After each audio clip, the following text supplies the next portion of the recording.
आपको उसे परेशान करने में मजा आता है ना? मैं खुश हूं कि मेरा मकसद पूरा हो रहा है।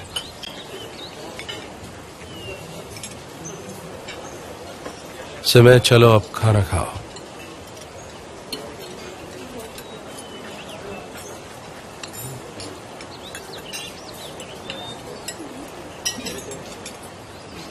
आपकी फैमिली कहाँ है?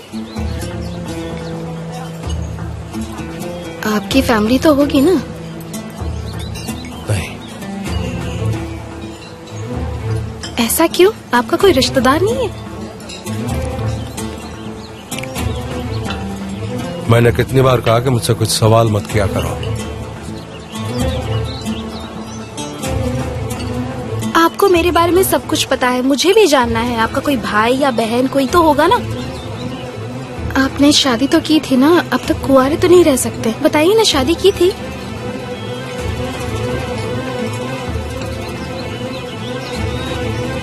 बच्चे नहीं है आपके? आपकी जिंदगी में कोई तो होगा ना, कोई खास इंसान?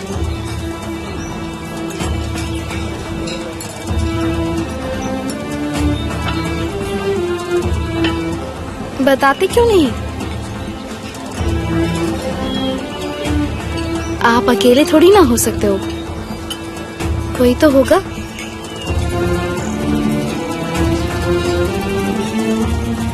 मैं दुनिया में अकेला आया था और अकेला ही जाऊंगा।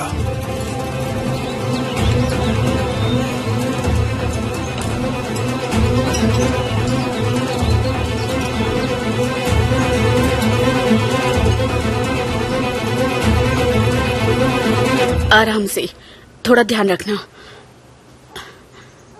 ये बेड को थोड़ा ऊपर कर दोगी प्लीज?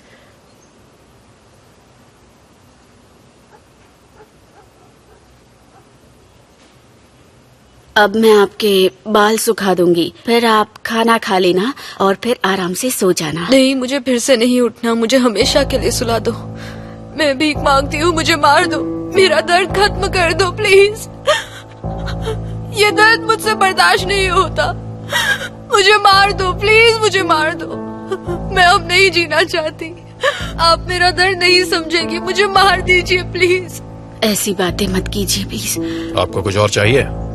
तुम बाहर जा सकते हो। प्लीज मुझे खत्म कर दो, मत जाओ प्लीज, मुझे मार दो।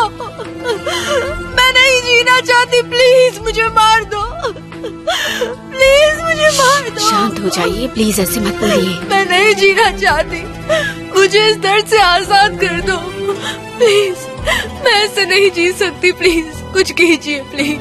आपको जल्द ही आजाद कर देंगे, अब उनके साथ कोई और है। मुझे उससे बचा लीजिए प्लीज, मैं ऐसे नहीं जी सकती प्लीज। पहली बार उनकी जिंदगी में कोई आया है, वो दोनों एक दूसरे को बहुत चाहते हैं। आज साथ ही बाहर गए हैं, इसलिए वो आपसे मिलने नहीं आए हैं। सब्र रखिए, सब्र रखिए, रोने से कुछ नहीं होगा।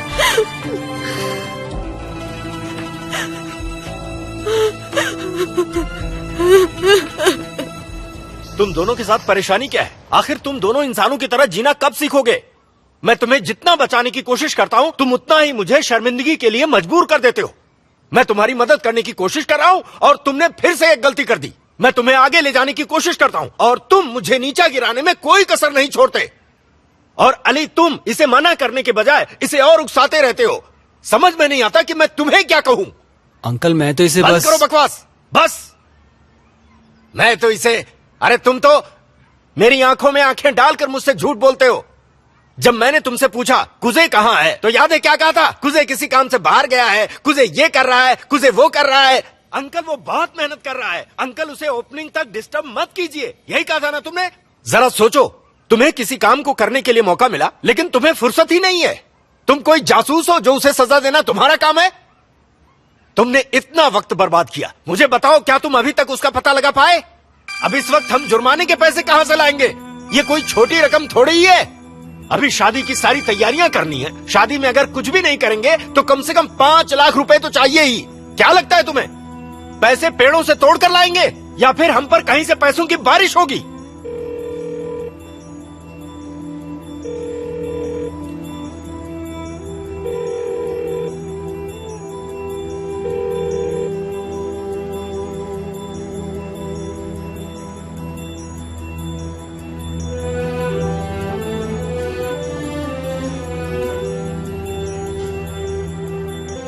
मुझे तुमसे कुछ बात करनी है, बहुत इम्पोर्टेंट है। प्लीज कॉल करो।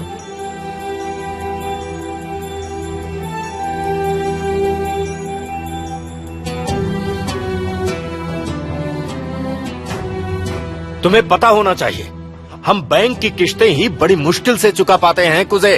इतने सारे पैसे हम कहाँ से लाएंगे? बताओ कहाँ से लाएंगे? अरे अभी तो दुआ करो कि सिर्फ पैसे की ही परेशानी है। अगर कहीं तुम पर केस हो जाता तब क्या करते? क्या करते अगर अदालत में तुम्हें कई सालों के लिए जेल की सजा सुना दी जाती? तब क्या करते हम? एक बात बताओ, तुम्हें हर काम में इतनी जल्दबाजी क्यों रहती है? तुम कुछ देर बैठकर इत्मीनान से अच्छा बुरा सोचकर फैसला नहीं कर सकते? और माफ करना, दुनिया में और लोगों के पास भी दिमाग है। तुम उसके घर के अंदर क्यों गए? तुम्हें जरा सा भी डर नहीं लगा? हर काम में टांग अड़ाते हो। उसकी बीवी को ढूंढने की जिम्मेदारी तुम्हारी है। पापा मैंने उसे अपनी आंखों के सामने जिंदा देखा है, तो मैं क्या आंखें बंद कर लेता? चुप रहो, बकवास बंद करो। तुम कंप्लेंट दर्ज करा चुके थे। तुम्हें क्या जरूरत थी चोरों की तरह किसी के घर में इस तरह घुसने की? पागलपन की भी हद होती है। बस पापा, बहुत हो गया। आप उन्हें रोकती क्यों नहीं? वो सामी है बेटा, चीखे चिल्लाए बिना उनका कोई काम पूरा नहीं होता। और इतना ही काफी नहीं था, अभी और सुन लो। मेरी बात खत्म नहीं हुई। जज के सामने तुम क्या बदतमीजी कर रहे थे? हाँ, वो भी उस वक्त जब तुम वहाँ खुद मुजरिम बनकर खड़े थे। क्या करते उसी वक्त अगर सजा हो जाती? अभी हमें पैसों की जरूरत है, आखिर तुम समझते क्यों नहीं? अभी हम किसी और मुश्किल में हैं, लेकिन हमें ये भी झेलना पड़ेगा क्योंकि तुम पर जासूस बनने का जुनून सवार है। पापा आप ये सब जाने दीजिए, सब मुझ पे छोड़ दीजिए। मैं क्या लूंगा। देख लोगे? कैसे संभालोगे? आपसे कहा ना मैंने, आप फिक्र मत कीजिए, मैं सब संभाल लूंगा। बहुत अच्छी तरीके से संभाला है तुमने आज तक। पापा टेंशन मत लीजिए, मैं भर दूंगा जुर्माना। कैसे भर दोगे? जरा बताओगे मुझे, कैसे भरोगे तुम ये? आप उसकी फिक्र मत कीजिए अंकल, इसका भाई अभी जिंदा है। इसका कोई ना कोई हल तो हमें निकालना ही होगा। मैं और कुजे मिलकर उन पैसों का इंतजाम कर लेंगे। तुम दोनों बिल्कुल एक जैसे हो। तुम्हारे जो जी में आए वो करो। तुम्हारे साथ अपना सिरदर्द कौन बढ़ाए? ऊपर वाले ऐसे ही गधे मेरे पल्ले डालने थे। यार मैंने उन्हें बोल तो दिया कि मैं सब संभालूंगा, लेकिन इतना पैसा आएगा कहाँ से? कोई ना कोई रास्ता तो निकल ही आएगा। वो रास्ता निकल आने से पहले अपनी बैंड बच जाएगी। बैंड इतनी बड़ी बात भी नहीं है, तू फिक्र मत कर। गोल्ड रोलर के बिजनेस से हमने अब तक 1 रुपया नहीं कमाया। यानी इसका ये मतलब हुआ कि हमें और ज्यादा मेहनत करनी पड़ेगी। अब तो ऊपर वाला ही मदद कर सकता है, वरना ये आदमी तो, वो साला फरहाद हमें पैसा कमाने ही नहीं देगा। लेकिन हम इसका